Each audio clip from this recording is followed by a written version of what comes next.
meus amigos, estamos aqui para mais um episódio do ADEPAT Podcast especial. Estamos aqui na FEIPAT, na FESCOA, diretamente, para trazer para vocês conteúdo de qualidade. E hoje nós reunimos um time incrível para falar de um tema importantíssimo, silicone estrutural. Para começar então, quero apresentar aqui meu amigo Mauro, gerente de negócios de venda nível Brasil da Momentive. Bem-vindo, meu amigo Mauro. Obrigado pela oportunidade, Felipe. Ontem a gente teve a oportunidade de falar aqui sobre a história do silicone estrutural. E a gente trouxe o Aerobull, que é o nosso diretor dos Estados Unidos, e o Fabrício Barriac, que é o papa do silicone estrutural no Brasil. Tanto assim. Bem-vindo, Fabrício. O Aero fala inglês, então no lugar do Aero hoje vem o Jorge Scholach, que é chileno, mas um poliglota também, fala dentre várias línguas o português também. E ele vai representar o Aero falando sobre a história do silicone estrutural no mundo. Então eu passo a bola para eles agora e agradeço a oportunidade de novo. Bem-vindo, Fabrício. Eu agradeço. Vou falar sobretudo a respeito da introdução do silicone estrutural no Brasil, a partir dos anos 85, um pouco da história e também de todos os problemas que enfrentamos durante todo esse período até chegar a uma estabilidade correta da aplicação do silicone. Boa! Bem-vindo, grande Jorge. Felipe, eu também agradeço a oportunidade de falar do que nós temos feito há mais de 30 anos de trabalho em muitos mercados da América Latina. Então vamos a compartilhar parte dessa experiência que nós temos consolidada em muitos anos. Muito bom. Para a gente organizar aqui, Mauro, vamos organizar o seguinte. No ambiente da ADEPAT, nós trabalhamos em diversos segmentos. A construção é um edifício é composto de sistemas. Temos a estrutura, temos os revestimentos, as alvenarias. E essa parte que nós acabamos chamando de selante aqui da nossa parte, né, na parte mais civil, trabalhamos nas juntas de movimentação. Para vedar as juntas, nós utilizamos os selantes. Tem a linha dos silicones, tem a linha dos poliuretanos, os PUs, tem a linha dos híbridos hoje em dia. E no ambiente, um dos sistemas construtivos presentes na nossa edificação são as esquadrias, as fachadas e tudo mais, que entra muito a linha dos silicones e também a linha do silicone estrutural. Então nós temos o silicone convencional, vamos chamar assim, e o silicone estrutural. Organiza, é isso mesmo, organiza para o nosso público para o que é o silicone estrutural, se tem uma diferença do silicone normal, para a gente depois começar a entrar na história. Claro que tem diferença. Não se formula qualquer silicone assim. Silicone de vedação tem que ter um tipo de trabalho diferente do estrutural. O fabricante de silicone formula a partir de qual aplicação vai ser feito o silicone. Então você tem vários silicones, uns mais elásticos, outros mais rígidos. Você não vai usar um silicone de baixo modo, que é bem elástico, para fazer um aquário, por exemplo. Tem que ser um silicone de alta resistência, ao contrário. Perfeito. Então não é só silicone que deve ter colocar ali na observação, na recomendação técnica. Tem que entender a aplicação e dentro dessa linha tem o silicone estrutural. Quais são as principais aplicações do silicone estrutural hoje? Hoje, eu acho que a tecnologia do silicone estrutural é presente em todos os mercados do mundo. Eu sempre digo, você pode andar em África, no Ásia, em Europa, em toda a América, e você vai olhar como a tecnologia de silicone estrutural mudou para sempre toda a arquitetura de fachada dos edifícios, dos prédios, em todo o mundo. Então, é presente em todo tipo de arquitetura, em todo tipo de clima, em todo tipo de materiais de construção, e você vai entender como é uma tecnologia muito versátil, muito flexível, que vai se adaptar a todos os requerimentos dos clientes, dos arquitetos. Sensacional, né? Quando a gente pensa em alguns tipos de materiais, a juventude, os jovens que nos assistem, pensa que sempre existiu. Desde que construção é construção, tinha silicone estrutural e tudo mais. Mas não foi bem assim, né, Fabrício? Não, de jeito Agora nenhum. Eu quero conhecer, então, a história. Como começou a história, um pouco aí da história do silicone estrutural. Ok, eu posso falar, Felipe, disso. A história começou na década dos anos 40, quando os Estados Unidos entraram na Segunda Guerra Mundial. Eles tiveram muitas necessidades de resolver problemas com os motores elétricos dos aviões e das naves que entraram em guerra em Europa. Então, a silicone foi o material que conseguiu resolver os problemas de desempenho dos motores elétricos e que permitiu que os Estados Unidos e os aliados da Europa pudessem ganhar a Segunda Guerra Mundial.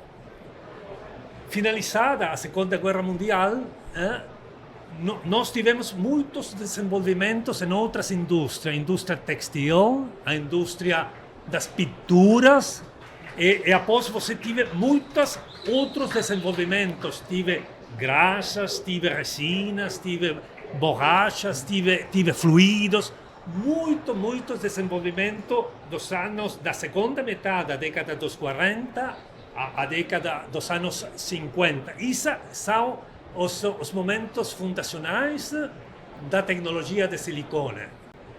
Em paralelo, nos anos 60, você vai ver as primeiras aplicações do silicone na indústria de construção civil. A início da década de 60, nós tivemos os silicones acéticos. Os primeiros usos, aplicações na indústria de construção civil foram para a selagem de juntas de topo. Após nós tivemos as aplicações de colunas de vidro ou glass mullion, e tudo isso ficou na década de 60. Ao final da década de 60, nós começamos a olhar as primeiras aplicações de fachadas com silicone em dois lados. E tudo isso necessitou de uma década de desenvolvimento. Em paralelo, nós, Felipe, vimos muitas novas tecnologias em paralelo.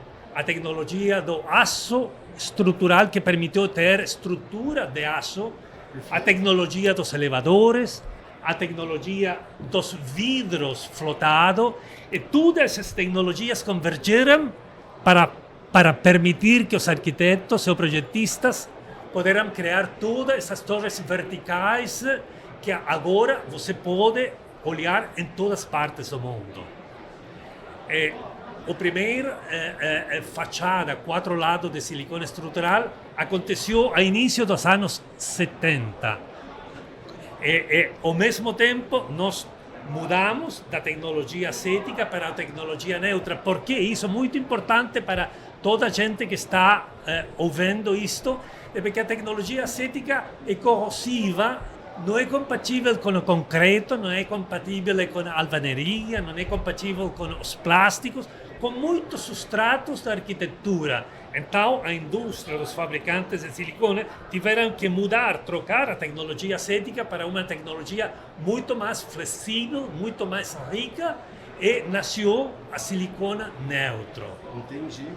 E com isso nós chegamos à década dos 70, com a tecnologia neutra, com todas as tecnologias paralelas, e a GE desenvolveu o primeiro silicone bicomponente, e com isso as primeiras fachadas com aplicações 4 lados.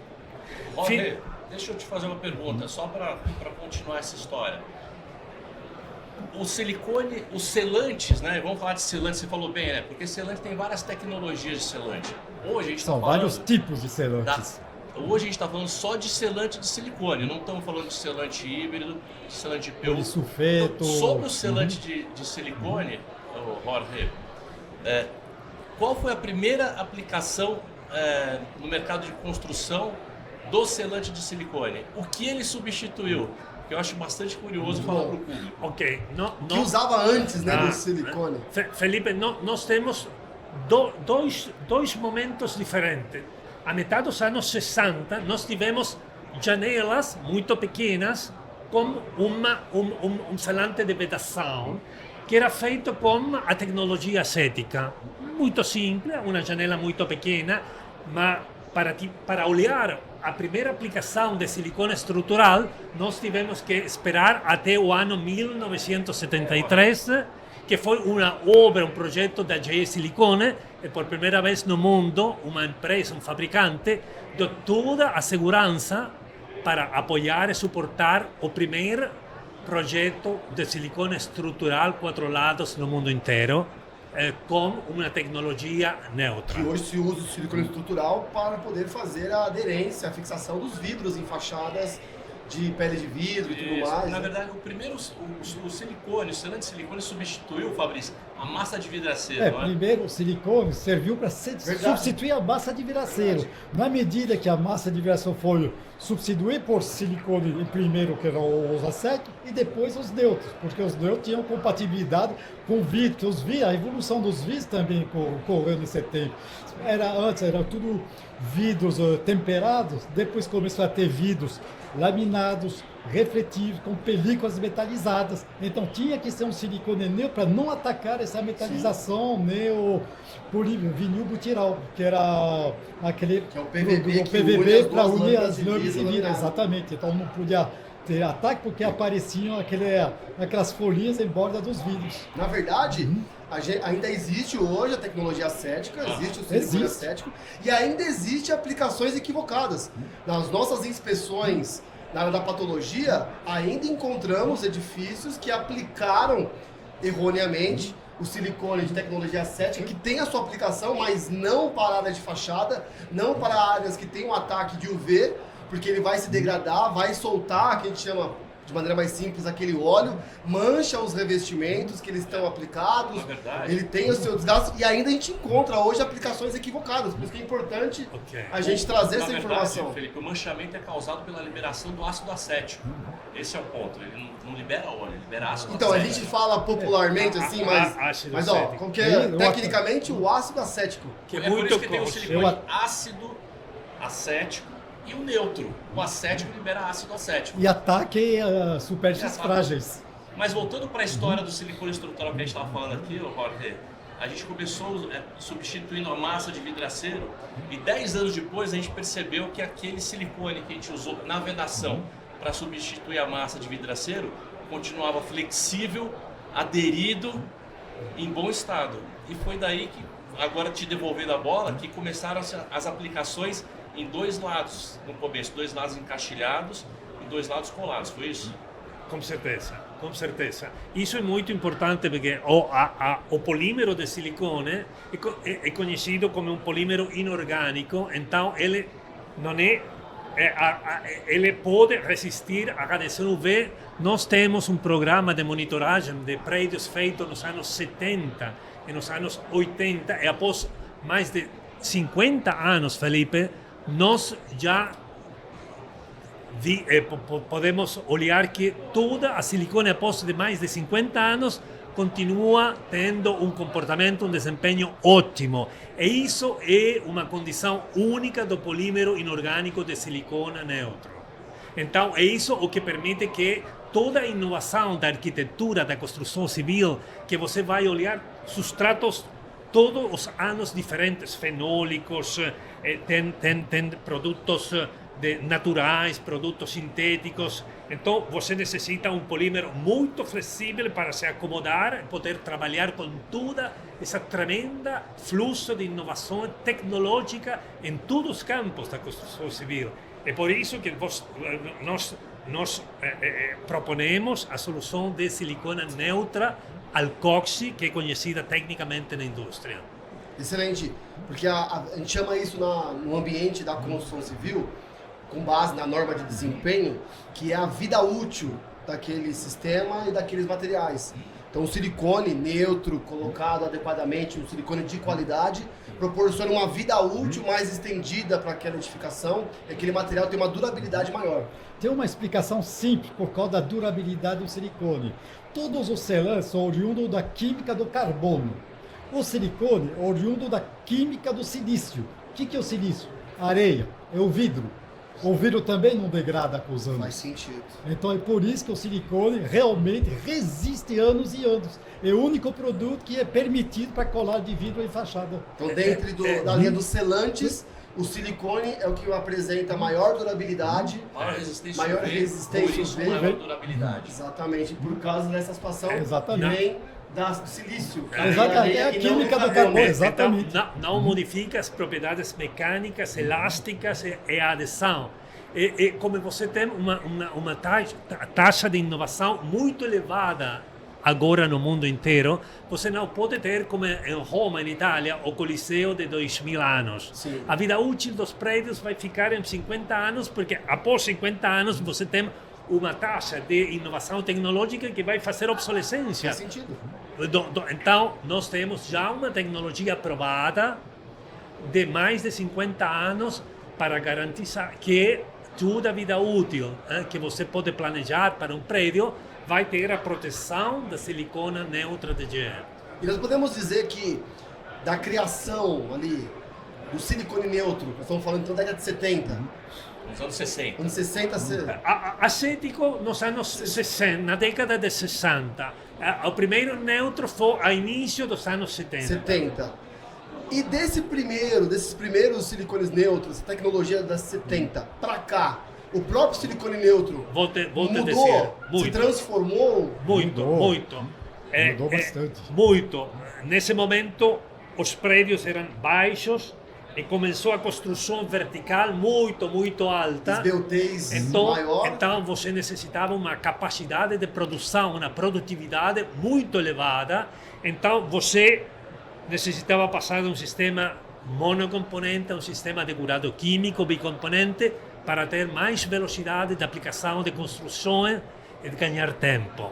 É por isso que toda a competição hoje e no futuro dos selantes fica no campo da velocidade de desenvolvimento, da adesão aos substratos e na búsqueda de um produto que não seja, que não necessite o primer, o promotor de adesão. E nós temos hoje essa tecnologia. Se eu penso para o futuro, qual vai ser o desafio do futuro?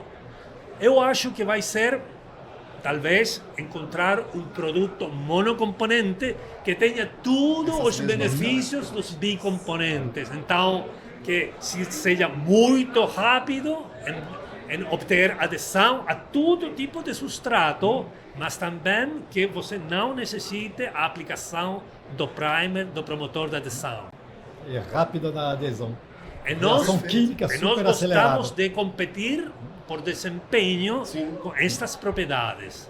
Né? E para a gente organizar as características de um silicone, você tinha comentado aqui já, Fabrício, no começo, módulos de deformação, dureza, quais que são, como é que a gente classifica os selantes silicones? Você classifica, uma classificação é os módulos, isto é, a flexibilidade, o alongamento que um silicone pode te fornecer. A gente chama de baixo módulo um silicone tipo chicletão, que você puxa e ele estica.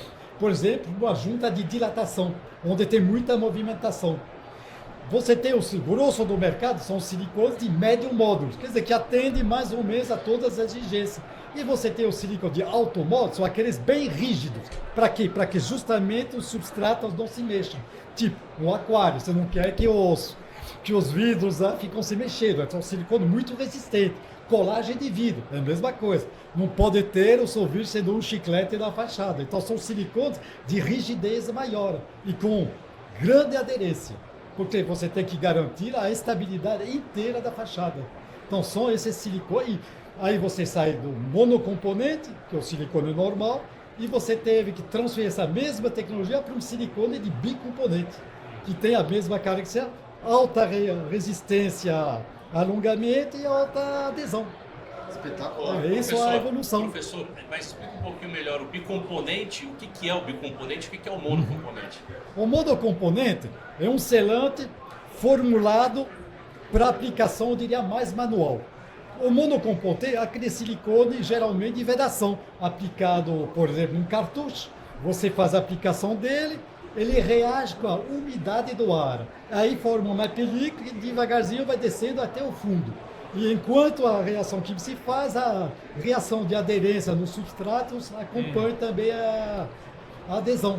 Professor, Paulo. então, desculpa, então Sim. deixa eu simplificar. Monocomponente vem pronto para o uso, né? É pronto Ele vem pro dentro uso. do cartucho, você corta a pontinha dele os cartuchos sachê que você aplica e pronto, ele cura. Acabou. Exatamente, E o exatamente. bicomponente? Só que ele demora para chegar até o estado final. Demora de 1 a 2 milímetros por dia. É, 3 1, até. 2, depende do teor de umidade do ambiente e da alta temperatura ou baixa temperatura.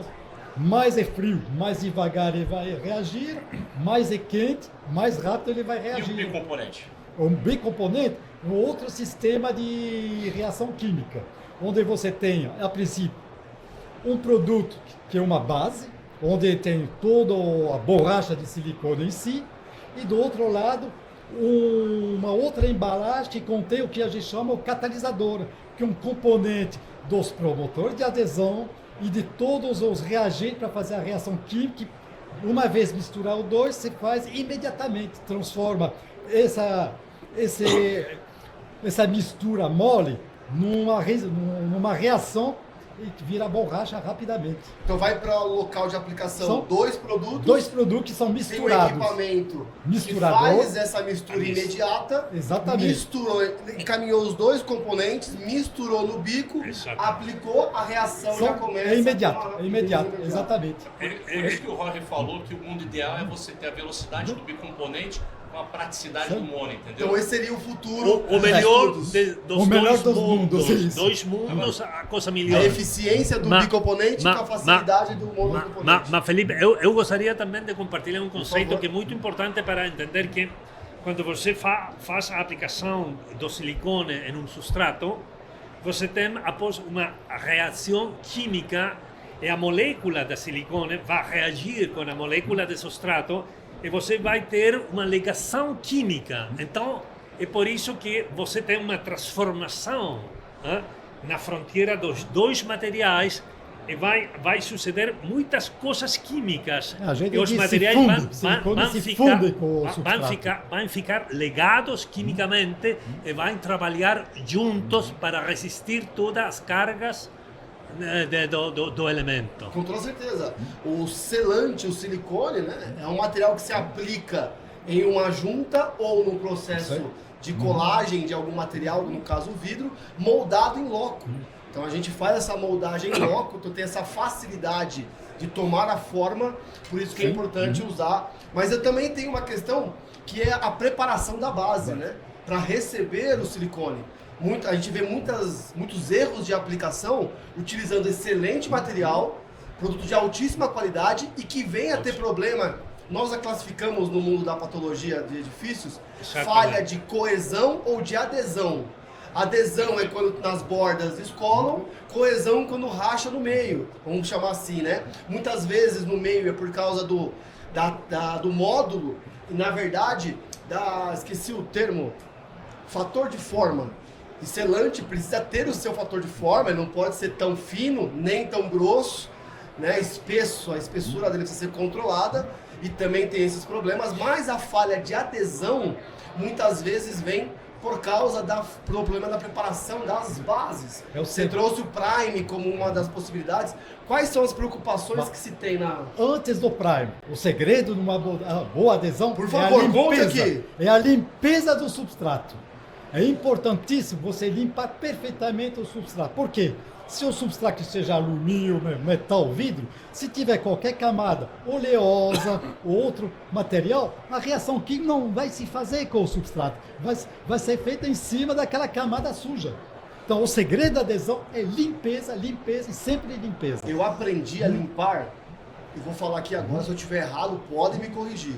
Mas um especialista, consultor amigo meu, dava uma dica, falou, álcool isopropílico e passar papel higiênico, para deixar bem sequinho ali depois, é uma das formas de se auxiliar na limpeza dessas bases. A recomendação é realmente o uso do álcool isopropílico. Então eu estou fazendo Por quê? certo. É um álcool de evaporação rápida, então na hora que você passa, você consegue, mas nunca esquecer de passar o pano limpo, branco e seco logo depois. Por quê? Para tirar se sobrar álcool. Por quê? Esse momento de temperatura muito baixa, o álcool demora mais para evaporar. O que acontece? Tem pessoa que limpa mal, que seca mal, aplica o silicone e aí dá problema de adesão, porque o álcool fica preso dentro do silicone cria microbolhas e não a área de adesão. A adesão química você fez. Você puxa e o selante solta diretamente do substrato. Sensacional. Então, o segredo é realmente limpeza, limpeza. com secagem. Com secagem. Mas olha, Felipe, eu vou pedir a permissão aqui. Por favor, eu à acho vontade. interessante. O Rory começou contando um pouco da história e como é que tudo culminou para que as tecnologias culminaram para que a gente fosse possível fazer os novos arranha-céus, né? E aí ele comentou que na década de 70 apareceram os primeiros silicones estruturais e os primeiros projetos. Então, eu queria entender do Jorge quais foram os primeiros projetos no mundo na década de 70 com silicone estrutural, porque eu sei que o Fabrício está louco para falar das patologias do Não. Estamos no ambiente de patologia, precisamos trazer para a mesa.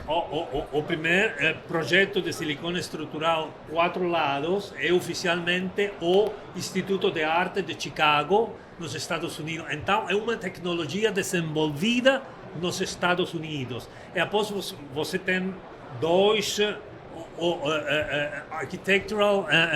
duas oficinas de arquitetura que foram elas que puxaram para ter os primeiros projetos em New York, em Chicago, nos Estados Unidos. 20 anos mais tarde, a Europa vai começar a fazer seu desenvolvimento nas siliconas estrutural. E 10 anos mais tarde vai começar a China. Então, a história do silicone estrutural começou mais de 50 anos antes do que a Europa, mais de 60 anos antes do que a China. E somente um dado muito importante, uma dica muito importante, Felipe. A principal norma ASTM dos Estados Unidos para a aplicação de silicone estrutural é conhecida como o ASTM 1401. E ela faz referimento a mais de 100 normas nas primeiras páginas da norma. Então você tem um corpo normativo que é imenso, enorme. É a acumulação de décadas de trabalho das empresas líderes como GE e muitas profissionais que dedicaram toda a vida profissional. E você tem mais de 100 normas referenciadas na principal norma que nós usamos todos os dias. E nós, no Brasil, na América Latina, você somente tem 2, 3, 4, talvez 10 normas. Você lá tem somente para uma referenciada. No ano 2010 já tinha mais de 100 subnormas ASTM. Então, é uma acumulação de experiência, de conhecimento muito potente, muito poderoso, que offre toda a garantia, o suporte para o desenvolvimento da arquitetura mundial. Então, é muito profissional isso. Alta tecnologia. Então, só retomando um pouco aqui, 1940, as primeiras fábricas, a corrida para motores para elétricos, as primeiras textil. fábricas de silicone. Sim. Na década de 60, os primeiros silicones selantes acéticos. Acéticos. Na década Para de janelas, 70, para janelas. os selantes neutros. Alô? Em 1974, primeiro Erwin. selante estrutural no anexo do Je Instituto de suis Arte de dans une Chicago. entrevue, je dois Et me libérer dans 12 une anos depois, demi-heure, só plus ou 12 moins. anos depois. Ils m'ont attrapé pour... Ô Fabrício, Como? quer sair para falar? Tranquilo, tranquilo. Vamos dar um time então. Deixa aqui, pode falar à vontade. Allô? C'est dans la rangée 300. Eu falei que o cara era poliglota, Tá né? vendo? 300. Seulement je suis dans Estamos une aqui, entrevue olha, ailleurs. delegação Je em dois francês. arriver dans une Mas demi-heure, é plus ou legal a gente moins. retomar essa questão da C'est le história stand de para a Momentive. gente entender a linha Muito do bom. tempo, como as coisas Ok. aconteceram. Obrigado. Ei, professor, a gente está falando então, na década de 40, a corrida pelas primeiras fábricas de silicone no mundo. Sim. Não, a primeira fábrica da Momentive em Waterford, que está até hoje lá. Na década de 70, o primeiro selante monocomponente que foi utilizado na construção para substituir as massas de vidraceiro ainda acético.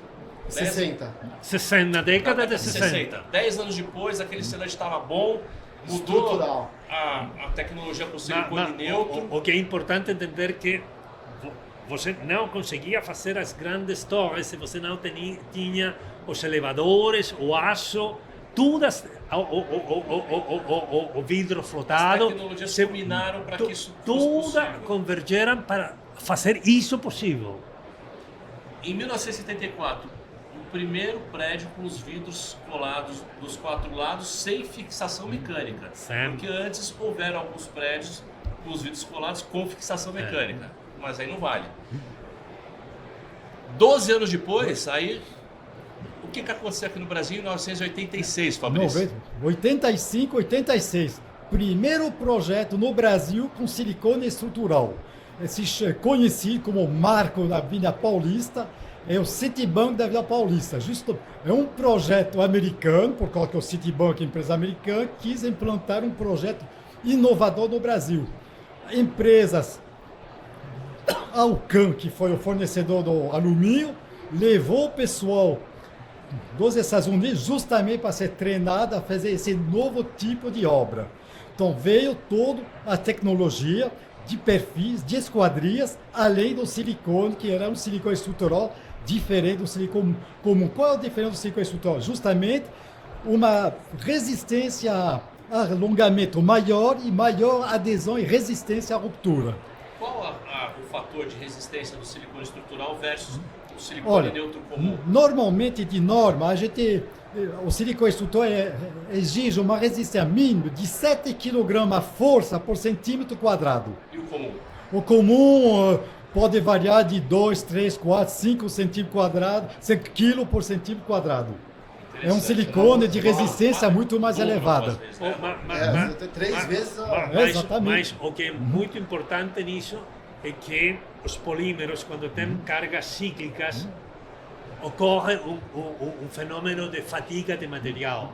Então você não consegue avaliar somente um número.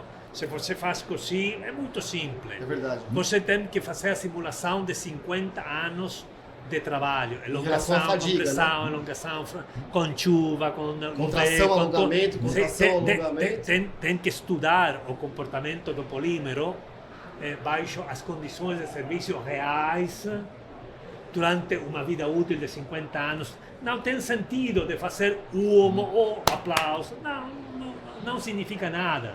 Você tem que ter muita investigação para simular o comportamento real. O silicone estrutural já tem 50 anos de investigação? Mais de 50 anos. 1974? 73.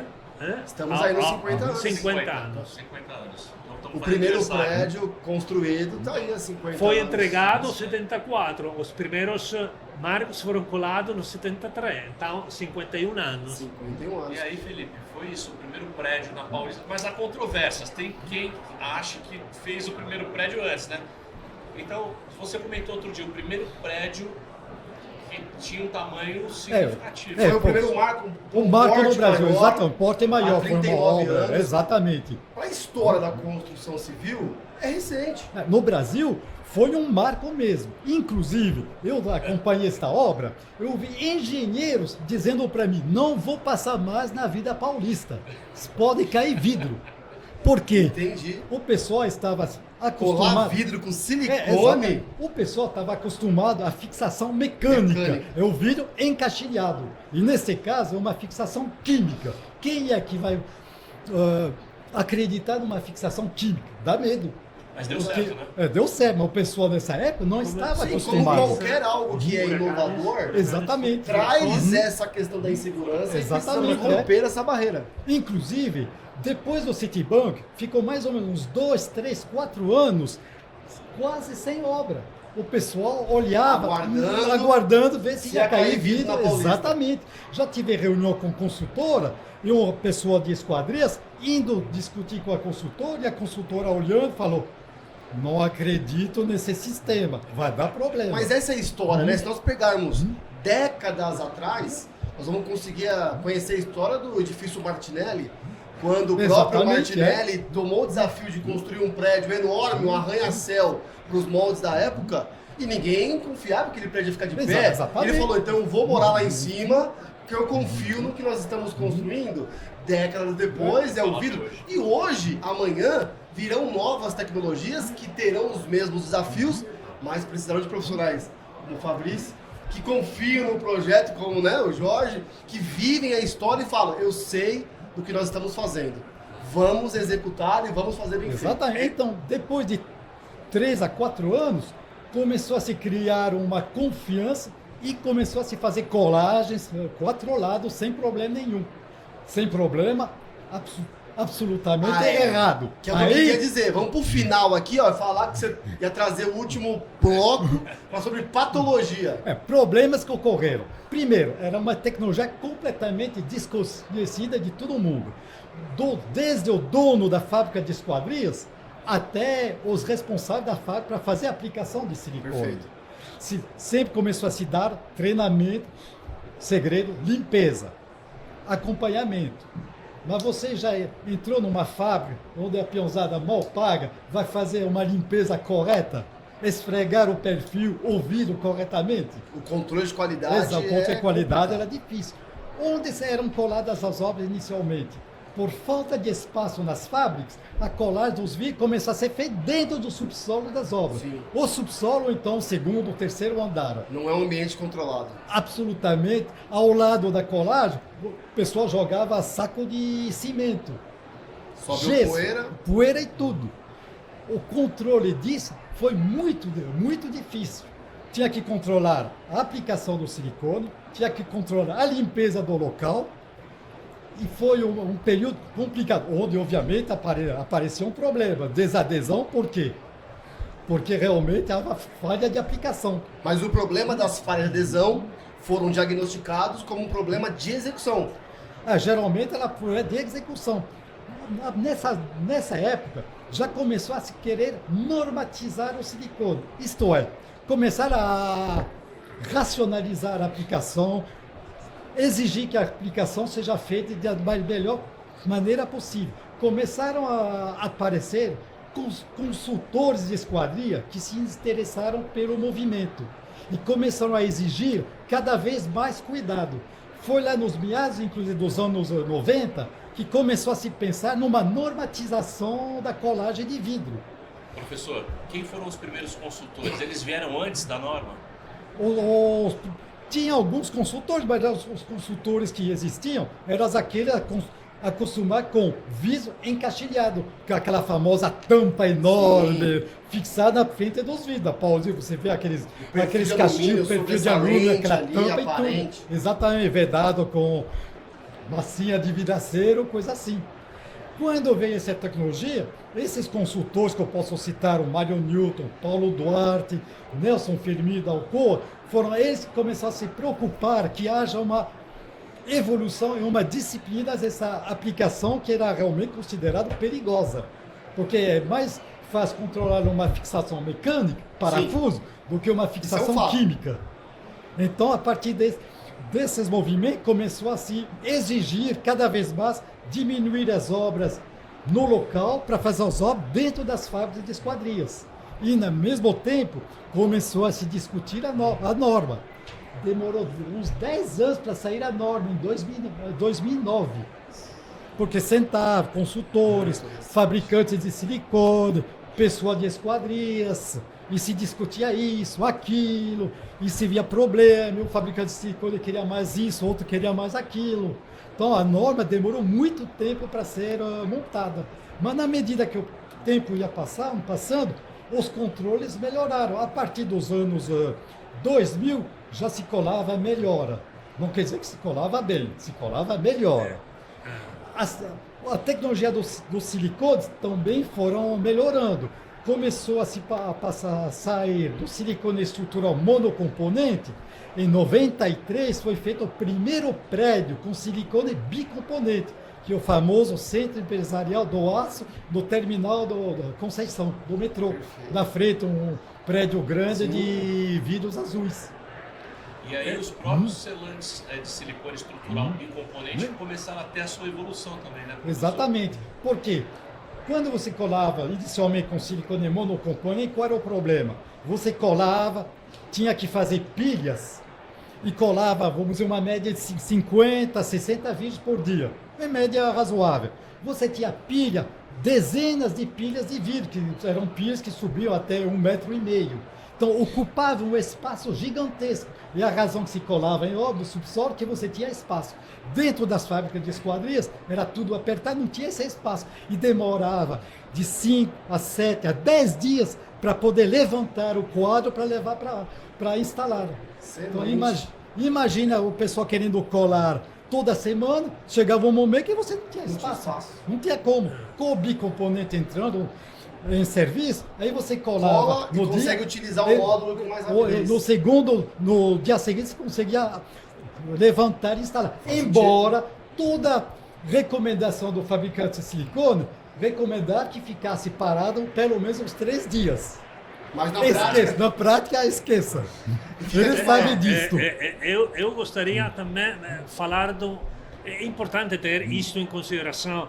Normalmente, os prédios mais típicos, você faz uma projetação para resistir às cargas de vento, às cargas térmicas, às cargas de radiação UV, mas hoje no mundo, os prédios mais altos, você faz também uma projetação, Felipe, para resistir terremotos, para resistir furacões, para resistir explosões, para resistir cargas de alto impacto. Então, a tecnologia de silicone, porque uma coisa é ter um edifício de 100 metros, outra coisa é ter 300 metros, outra coisa é ter edifícios, prédios de 600, 800 metros, e você não tem engenharia, você tem que desenvolver os conhecimentos e toda a engenharia que você vai necessitar para afrontar um projeto dessa dimensão. Então, a tecnologia de silicone hoje é em grado de entregar suporte para a projetação dessas cargas de alto impacto em prédios de muita altura, que é a fronteira do futuro da arquitetura mundial. E o que vem dentro dessa resposta é trazer aí luz e honra aos consultores, a vocês que estudam e que definem e que trabalham, que estão porque essas tecnologias estão em desenvolvimento porque precisam. Porque os edifícios mudam, as necessidades, os requisitos de desempenho se alteram frente ao tempo, frente à modernidade, e a tecnologia de silicone precisa encaminhar dentro desse processo. Até você trouxe alguns dos consultores ilustres da época, e fica aqui meu carinho, não poder deixar de falar, do professor Nelson Firmino, que construiu uma história incrível, que eu tive a oportunidade, né, de conviver, de aprender com ele. Hoje a Audrey Dias, né, traz e continua esse legado incrível de alta capacidade. Nós temos uma pós-graduação em patologia das construções, estamos na turma 6, e o meu carinho, sou especialista em patologia em fachadas, mas trabalhamos com concreto, revestimento, mas tive muita oportunidade de trabalhar com retrofit, e no retrofit entram também as esquadrias e vidros. Então acabei tendo experiência com as esquadrias e vidros, tanto é que eu trouxe para a nossa pós-graduação, eu acho que é a única do Brasil, de patologia das construções, temos disciplina de concreto, de alvenaria, de revestimentos, mas temos uma disciplina, patologia em esquadrias e vidros, que a Audrey Dias é a professora.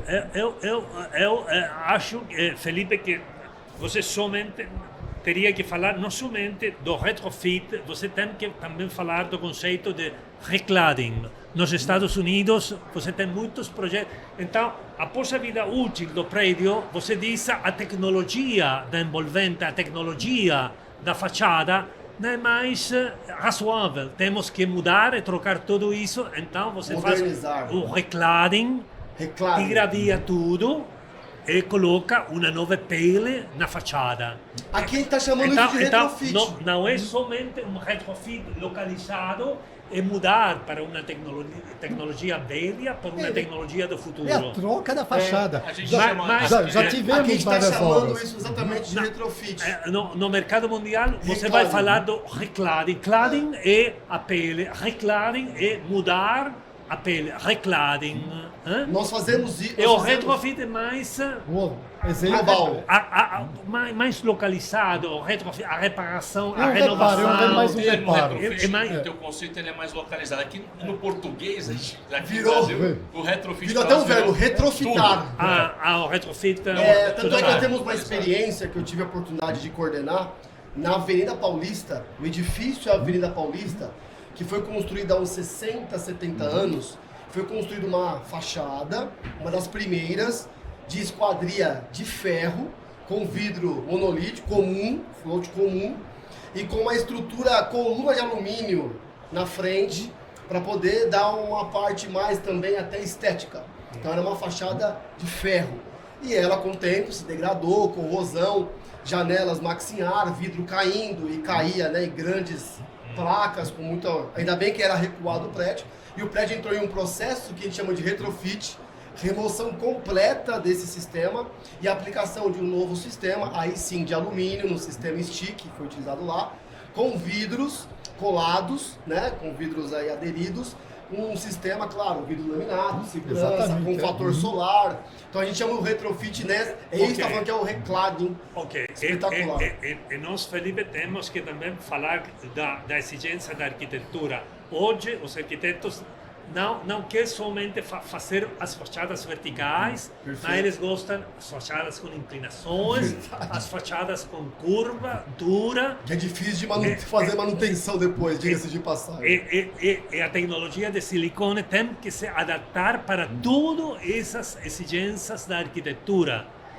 Então, a silicone hoje é muito madura para poder entregar essa resposta. Excelente, meus amigos. Muito obrigado, eu gostaria... Não acabou aí? Tá acabando! Tá acabando já? Eu tô agradecendo demais, eu gostaria agora, claro, de deixar para vocês aí mais uma rodada de palavra que pode falar o que quiser, o tempo que quiser, mas já encaminhando aí para o final, do que você pode deixar de história, que você gostaria mais, aí, professor Fabrício... Pode falar o que quiser durante 30 segundos. Tranquilo, para que a gente possa já encaminhar aí. O que você acha que ainda é importante deixarmos registrado nesse papo que está sensacional? Eu diria que o mais importante é o pessoal seguir a norma. Porque eu já peguei casos incríveis, tipo, na época que colava com vidro monocomponente, com silicone monocomponente, o pessoal, você ia embora da inspeção, carregava o caminhão com vidro mal reticulado, o silicone é tudo mole. Sem curar. O pessoal me dizia, aplicar, o pessoal quando eu descobri, fala, mas não tem problema, a gente carregou porque o silicone vai curar da viagem até o Recife. Você imagina, não é uma patologia grave isso? Olha só, é para matar do coração o consultor. Então os consultores precisam realmente esse trabalho de tentar organizar esse trabalho de colagem de vidro, que é de responsabilidade. O silicone não é que nem bombril, não funciona em tudo. Você pode ter uma formulação que funciona numa superfície pintada desse tipo e outro que não vai funcionar. O que ocorreu no Brasil isso. Diferentes silicone, um funcionava, o outro não funcionava. Teve um caso nessa época, no fim dos anos 90, onde para adequar a adesão do silicone a novas pinturas, se colocava uma barracha dentro do perfil pintado, e aí sim o silicone aplicado colava no alumínio adodizado. Então você vê que patologia que ocorreram muitos tipos de problema, que a gente só descobre depois que acontece o problema. Nunca antes, você nunca vai pensar uma coisa dessa. Então é importante, numa cola de vidro, o cálculo da junta, que é em função de tamanho dos vidros, pressão de vento, o cálculo da junta. Sempre tem que ter teste de laboratório, justamente para testar a adesão do selante e com envelhecimento acelerado, câmara úmida, ultravioleta, debaixo d'água, para justamente garantir que ele vai resistir no tempo. E acompanhar perfeitamente e se garantir que os responsáveis pela colagem vão realmente fazer a colagem correta. Isso é um fator crucial e o mais complicado a dominar. Perfeito, meu amigo Fabrício. Tá ok, Excelente, Felipe? professor. Que aula, hein? O Fabrício valeu, o mapa do silicone estrutural, né? A história. Jorge, por favor, complemente aí pra gente... Vou dizer último recado. dois coisas.